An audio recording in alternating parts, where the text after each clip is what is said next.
Pizza is one of the most popular food items in the world. In the United States alone, it is estimated that over 3 billion pizzas are sold each year. This is frozen pizza and a store-made pizza. The number would be much higher. One person who really loves pizza is Kirk Alexander.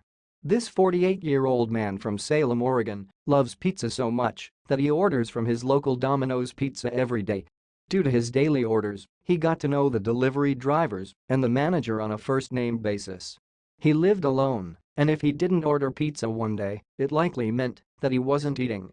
This man ordered Domino's pizza every day for 10 years. You won't believe what happens next. Kirk didn't only order pizza. He often switched it up by ordering sandwiches, pasta, and wings. When he ordered his pizza, he often did so online. When the employees saw his name and address run across the screen, they were never surprised. They knew that by 5 p.m. each day, they would getting Kirk's orders and someone would be delivering his food to him. When the staff noticed that they hadn't received an order from Kirk in a day or two, they started to worry. First, they thought that maybe he was on vacation. If he were away, he wouldn't be there to order. A few employees knew Kirk better than others, and they knew that he didn't take vacations. Over the years, he had never gone away once. Other staff members were sure that the next day, his name would shine across the screen. Unfortunately, it didn't. When Kirk hadn't placed an order in the past 11 days, the manager, Sarah Fuller, was worried.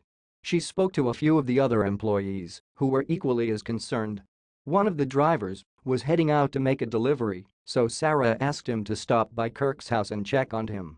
Because the employee knew Kirk well, he was more than willing to do so.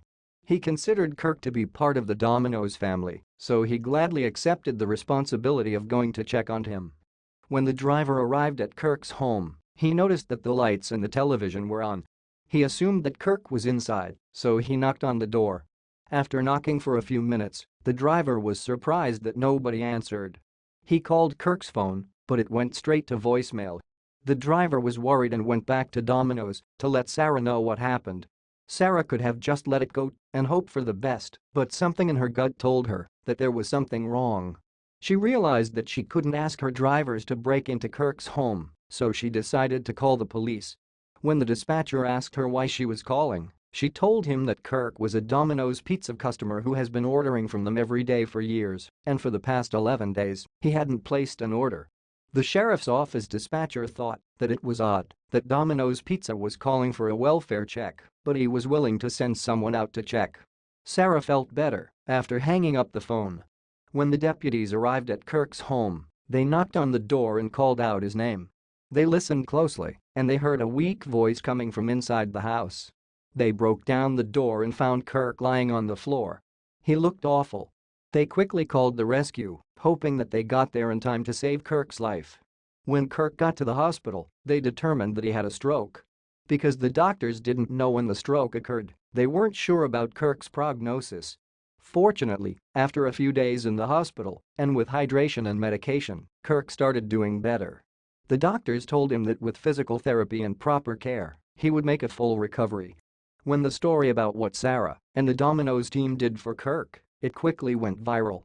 Sarah and her assistant manager, Jenny, were invited to be on Good Morning America to tell their story. As a reward for their good deed, GMA gave the entire store movie tickets to see Captain America: Civil War. They were also sending Sarah and Jenny to Domino's worldwide rally, which was a convention that took place every year. Sarah was happy about these gifts, but she was happier that Kirk was going to be all right.